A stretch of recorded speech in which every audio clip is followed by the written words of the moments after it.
পবিত্র জুমার দিন শুক্রবারে ছোট্ট এই আমলটি করে পানির মধ্যে ফু দিয়ে সেই পানিটি যদি আপনি খেতে পারেন, জীবনে কখনো আপনার কঠিন রোগ হবে না, ক্যান্সার হবে না, কিডনির সমস্যা হবে না, প্যারালাইসিস হবে না।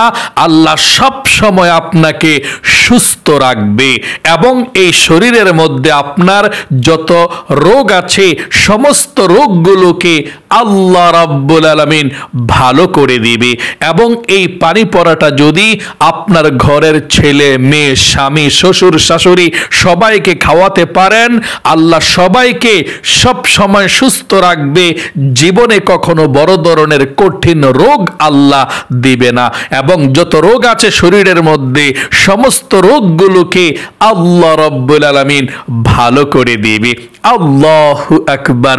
যদি বিশ্বাসের সহিত এই ছোট দোয়াগুলো পড়ে আপনি পানির মধ্যে ফু দিতে পারেন, তাহলে অবশ্যই লক্ষ লক্ষ টাকার উপকার আপনার হয়ে যাবে।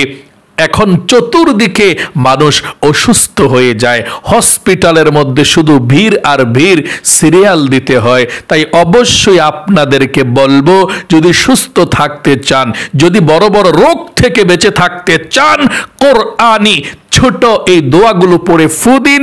একবারে সহজ দোয়াগুলো আমি বলে দেব, ইনশাআল্লাহ জীবনে কখনো কঠিন রোগ হবে না, সব সময় সুস্থ থাকতে পারবেন ইনশাআল্লাহ।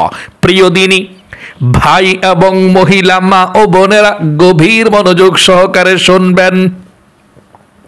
যদি সব সময় সুস্থ থাকতে চান, নবী করিম সাল্লাল্লাহু আলাইহি ওয়াসাল্লাম বলেছেন, এই আমলটি করে আপনি পানির মধ্যে ফু দিন এবং সেই পানিটি পান করুন। আল্লাহ রাব্বুল আলামিন বড় বড় রোগ থেকে আপনাকে হেফাজত করবে। পবিত্র জুমার দিন এবং রাত কেন আপনি আমলটি করবেন শুনুন। তার পূর্বে আমি আপনাদেরকে বলি, কোরআনুল কারীমের মধ্যে আল্লাহ সব রেখে দিয়েছেন। ওয়ানাজ্জালনা আলাইকাল কিতাবা তিবয়ানাল লিকুল্লি শাই। এমন কোনো বিষয় নাই যে আল্লাহ কোরআনুল কারীমের মধ্যে রেখে দেয় নাই। সকল সমস্যার সমাধান দিতে পারে আল কোরআন। আল্লাহু আকবার। প্রিয় দিনী ভাই এবং মহিলা, মা ও বোনেরা, পবিত্র কোরআনুল কারীমের মধ্যে আল্লাহ শিফা, রোগ মুক্তির ঔষধ রেখে দিয়েছেন। আল্লাহ বলেন, ওয়ানুনাজ্জিলু মিনাল কোরআনি মা হুয়া শিফাউ ওয়া রাহমাতুল লিল মুমিনিন। আল্লাহ বলেছেন, কোরআনুল কারীমের মধ্যে যা কিছু আমি নাজিল করেছি প্রত্যেকটি রোগের শিফা, ঔষধ, চিকিৎসা এবং ওয়া রাহমাতুল লিল মুমিনিন, এবং মুমিনদের জন্য রহমত। সকলে বলি সুবহানাল্লাহ। কোরআনুল কারীমে আল্লাহ যা কিছু নাজিল করেছে প্রত্যেকটি রোগের শিফা, ঔষধ, চিকিৎসা এবং মুমিনদের জন্য রহমত। তাহলে কোরআনুল কারীমের মধ্যে আল্লাহ চিকিৎসা রেখে দিয়েছেন। অবশ্যই বুঝতে পারলেন, শুধুমাত্র বিশ্বাসের প্রয়োজন। শুধু বিশ্বাসের সহিত যদি আপনি এই আমলটি করে পানির মধ্যে ফু দিয়ে খেতে পারেন, পানিটা, জীবনে কখনো আপনার কঠিন রোগ হবে না। আল্লাহ সমস্ত রোগগুলোকে আপনার ভালো করে দিবে। সব সময় আল্লাহ আপনাকে সুস্থ রাখবে ইনশাআল্লাহ। জুমার দিন এবং রাত কেন আমলটি করবেন শুনুন। জুমার দিন এবং রাত যখনই সুযোগ পাবেন তখনই আমলটি করুন, কারণ এই দিন এবং রাত খুবই গুরুত্বপূর্ণ, ফজিলতপূর্ণ। নবীজি বলেছেন, জুমার দিন এবং রাত সপ্তাহের মধ্যে শ্রেষ্ঠ দিন এবং রাত। জুমার দিন এমন দিন, ঈদুল ফিতর এবং ঈদুল আজহার দিন যেমন আল্লাহর কাছে সম্মানিত, ঠিক জুমার দিন এবং রাতও আল্লাহর কাছে তেমন সম্মানিত। সকলে বলি সুবহানাল্লাহ। জুমার দিন আসমানের রহমতের দরজা আল্লাহ খোলা রাখে। হযরতে আদম আলাইহিস সালামকে আল্লাহ বানিয়েছেন জুমার দিন শুক্রবারে। আদম আলাইহিস সালামকে জান্নাতের মধ্যে প্রবেশ করিয়েছেন জুমার দিন শুক্রবারে। আদম আলাইহিস সালাম গন্ধম ফল খাওয়ার অপরাধে আল্লাহ জান্নাত থেকে বের করে দিয়েছিলেন জুমার দিন শুক্রবারে। শত শত বৎসর পর্যন্ত তাওবা করার পর, কান্না করার পর আল্লাহ যেদিন তিনাকে ক্ষমা করে দিয়েছে, তাওবা কবুল করেছে, সেই দিনটাও ছিল জুমার দিন শুক্রবার। জুমার দিন নামকরণ করে পবিত্র কোরআনুল কারীমের মধ্যে আল্লাহ একটি স্বতন্ত্র সূরাকে নাজিল করে দিয়েছেন, সূরাতুল জুমা। আল্লাহু আকবার। তাহলে আশা করি বুঝতে পেরেছেন জুমার দিন খুবই গুরুত্বপূর্ণ দিন, ফজিলতপূর্ণ দিন। আমলটি কিভাবে করবেন শুনুন গভীর মনোযোগ সহকারে। সর্বপ্রথম জুমার দিন অথবা রাত যেই কোনো সময় আমলটি করবেন, সর্বপ্রথম আপনি ওযু করবেন, সুন্দর করে পরিপাটি হবেন, নবীজির সুন্নাত তরিকা মতো ওযু করবেন। ওযুর শুরুতে আপনি বিসমিল্লাহির রহমানির রহিম অবশ্যই পাঠ করবেন। ওযুটা সুন্দর করে করার পর, ওযু করার পরে কালেমায়ে শাহাদাত পাঠ করতে ভুলবেন না। নবীজি বলেছেন ওযুর পরে কালেমায়ে শাহাদাত পাঠ করলে আল্লাহ 8 জান্নাতের দরজা আপনার জন্য খুলে দিবে। যেই কোনো জান্নাতের দরজা দিয়ে যেই কোনো জান্নাতের মধ্যে প্রবেশ করতে পারবেন। সকলে বলি সুবহানাল্লাহ। তাহলে ওযু করার পর আপনি কিভাবে কালেমায়ে শাহাদাত পাঠ করবেন শুনুন, আমার সঙ্গে পাঠ করুন। আশহাদু আল্লাহ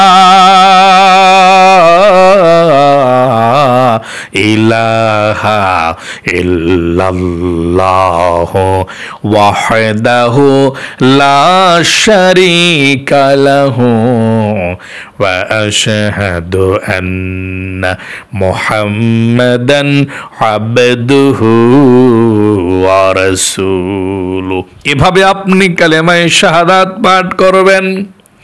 কালেমায়ে শাহাদাত পাঠ করার পরে আপনি পবিত্র একটি জায়গাতে বসে যাবেন আমলটি করার জন্য। এক গ্লাস পানি নিয়ে আপনি সামনে আমলটি করার জন্য বসে যাবেন। খবরদার আমলটি করার সময় কারো সঙ্গে কথা বলবেন না। পবিত্র সেই জায়গাতে বসে গিয়ে সর্বপ্রথম আপনি 1 নম্বরে 11 বার ইস্তিগফার পাঠ করবেন, মানে তাওবার দোয়াটি 11 বার পাঠ করবেন। আল্লাহ সাথে সাথে আপনার জীবনের যৌবনের সমস্ত গুনাহগুলোকে ক্ষমা করে আপনাকে শিশুর মতো নিষ্পাপ করে দেবে। সকলে বলি সুবহানাল্লাহ। একটি গুনাহ আপনার থাকবে না। আপনি এই ছোট তাওবার দোয়াটি পাঠ করবেন 11 বার। আল্লাহ রাব্বুল আলামিন পবিত্র কোরআনুল কারীমের মধ্যে বলেছেন যদি তাওবা করতে পারেন, ইস্তিগফার পাঠ করতে পারেন, তাহলে 5টি পুরস্কার পাবেন। ফাকুলতু আস্তাগফিরু রাব্বাকুম ইন্নাহু কানা গফফারা। ইস্তিগফার পাঠ করলে 1 নম্বরে আল্লাহ আপনাকে ক্ষমা করে দিবে, মাফ করে দিবে। ইউরসিলিস সামাআ আলাইকুম মিদরারা। আসমান থেকে রহমত আল্লাহ পাঠাবে। ওয়া ইউমদিদুকুম বিআমওয়ালি ওয়া বানিনা ওয়া ইয়াজআল লাকুম জান্নাতি ওয়া ইয়াজআল লাকুম আনহারা। আল্লাহ ধন সম্পদ দেবে, টাকা পয়সা দিবে, রিজিক দিবে আপনাকে। 4 নম্বরে জান্নাতে আল্লাহ প্রবেশ করাবে। 5 নাম্বার জান্নাতি নহর থেকে শরাব খাওয়াবে। আল্লাহু আকবার। তাহলে অবশ্যই আপনি ইস্তিগফার পাঠ করবেন, মন থেকে বেশি বেশি করেই পড়বেন। এই আমলটি করতে হলে 11 বার ইস্তিগফারের কথা বলা হয়েছে, কিতাবের মধ্যে এসেছে। 11 বার এভাবে ইস্তিগফার পাঠ করবেন। আমার সঙ্গে পড়ুন আস্তাগফিরুল্লাহ ওয়া আতুবু ইলাইহি এভাবে পাঠ করবেন এবং প্রথমে বলবেন, আল্লাহ, জীবনে যত গুনাহ করেছি, ভুল করেছি, অন্যায় করেছি, আল্লাহ জীবনে আর কখনো গুনাহের দিকে যাব না। আপনি 11 বার ইস্তিগফার পাঠ করবেন। আবারও আমার সঙ্গে পড়ুন, আস্তাগফিরুল্লাহ ওয়া আতুবু ইলাইহি। আবারও পড়ুন, আস্তাগফিরুল্লাহ ওয়া আতুবু ইলাইহি। 2 নম্বরে নবীজির প্রেম ভালোবাসা মনের মধ্যে নিয়ে 11 বার দুরুদে ইব্রাহিম নামাজের দুরুদ শরীফটা পাঠ করবেন। নবীজি বলেছেন 11 বার দুরুদ শরীফ পাঠ করলে 110টা রহমত আল্লাহ নাজিল করবে, 110টা গুনাহকে আল্লাহ কেটে দিবে, 110টা নেকি আল্লাহ আমল নামার মধ্যে লিখে দিবে, এবং নবীজির রওজায়ে ফেরেশতা আপনার দুরুদের হাদিয়াটা নিয়ে পৌঁছে দিবে। নবীজি আপনার দরুদরা পেয়ে খুশি হয়ে যাবে এবং আল্লাহর কাছে রহমতের দোয়া করে দিবে। আপনার নাম ধরে আল্লাহর কাছে রহমতের দোয়া করে দিবে। আল্লাহু আকবার। তাহলে আপনি 2 নম্বরে 11 বার দরুদে ইব্রাহিম নামাজের দরুদরা 11 বার পড়বেন। এভাবে আমার সঙ্গে একটিবার পড়ুন সহি শুদ্ধভাবে।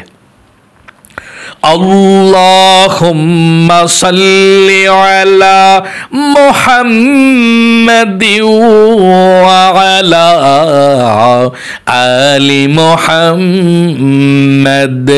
কামা সাল্লাইতা আলা ইব্রাহিম ওয়া আলা আলি ইব্রাহিম ইন্নাকা হামিদুম مجيد اللهم بارك على محمد وعلى آل محمد كما باركت على إبراهيم وعلى آل إبراهيم إنك حميد مجيد। এভাবে আপনি 11 বার দুরুদে ইব্রাহিম পাঠ করবেন। 3 নম্বরে আপনি আউযু বিল্লাহ এবং বিসমিল্লাহ সহকারে সূরাতুল ফাতিহা আপনি 41 বার পাঠ করবেন। তারপর আপনি পানির মধ্যে আপনি 1টি বার ফু দিবেন। 41 বার সূরা ফাতিহা আলহামদু সূরাটা পাঠ করে পানির মধ্যে ফু দিবেন। এই সূরা ফাতিহা সমস্ত রোগের মহা ঔষধ বলা হয়। সূরাতুল ফাতিহার আরেকটি নাম হচ্ছে সূরাতুশ শিফা। সাহাবায়ে কেরামরা যত অসুস্থ ব্যক্তি ছিল, ডাক্তার দিয়ে সুস্থ হয় না, ঔষধ খেয়ে সুস্থ হয় না, শুধু সূরা ফাতিহা পাঠ করে ফু দিছে আর সুস্থ হয়ে গিয়েছে। হাজার হাজার প্রমাণ আছে এই সূরাতুল ফাতিহা দিয়ে বড় বড় রোগ আল্লাহ ভালো করে দেয়। এবং আমি যখন বড় বড় আলেম ওলামাদের কাছে যাই পানি পড়ার জন্যে, তারা অবশ্যই সূরাতুল ফাতিহা পড়ে ওই পানির মধ্যে ফু দিয়ে দেয়। এই সূরাতুল ফাতিহা দ্বারা বড় বড় রোগ আল্লাহ ভালো করে দিবে, কঠিন রোগ থেকে আল্লাহ আপনাকে বাঁচিয়ে দিবে। 41 বার সূরাতুল ফাতিহা আপনি পাঠ করবেন। এভাবে আমার সঙ্গে একটিবার পড়ুন। প্রথমে আউযু বিল্লাহ পড়বেন, তারপরে প্রত্যেকবার শুধু বিসমিল্লাহির রহমানির রহিম বিসমিল্লাহির রহমানির রহিম পড়বেন। আর আউযু বিল্লাহ পড়তে হবে না।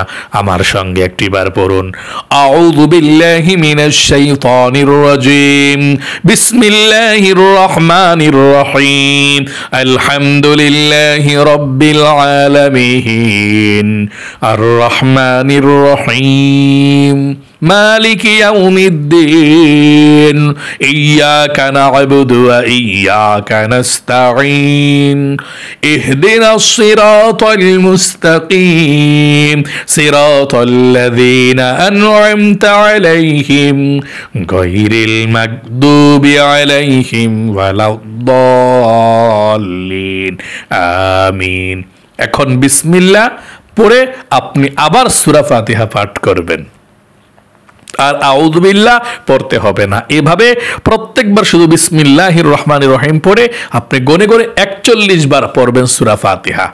41 বার পড়ে পানির মধ্যে একটি ফু দিবেন এইভাবে, বিসমিল্লাহির রহমানির রহিম। সর্বশেষ একেবারে 5 নম্বরে আপনি 4 নম্বরে সর্বশেষ আপনি আবারও 11 বার দুরুদ ইব্রাহিম নামাজের দুরুদ শরীফটা পাঠ করবেন 11 বার প্রথমের মতো। 11 বার দুরুদ ইব্রাহিমটা পড়ে সর্বশেষ আরো 2টা পানির মধ্যে ফু দিবেন এভাবে, বিসমিল্লাহির রহমানির রহিম। মোট 3টা ফু দিয়ে পানি পড়াটা আপনার হয়ে গেল। আমি আবারও বলছি, প্রথমে 11 বার ইস্তিগফার পাঠ করবেন, 2 নম্বরে 11 বার দুরুদ শরীফ পাঠ করবেন, 3 নম্বরে 41 বার সূরা ফাতিহা পড়ে পানির মধ্যে ফু দিবেন 1টি বার, 4 নম্বরে আবারও 11 বার দুরুদ শরীফ প্রথমের মতো পড়ে পানির মধ্যে 2টা ফু দিবেন।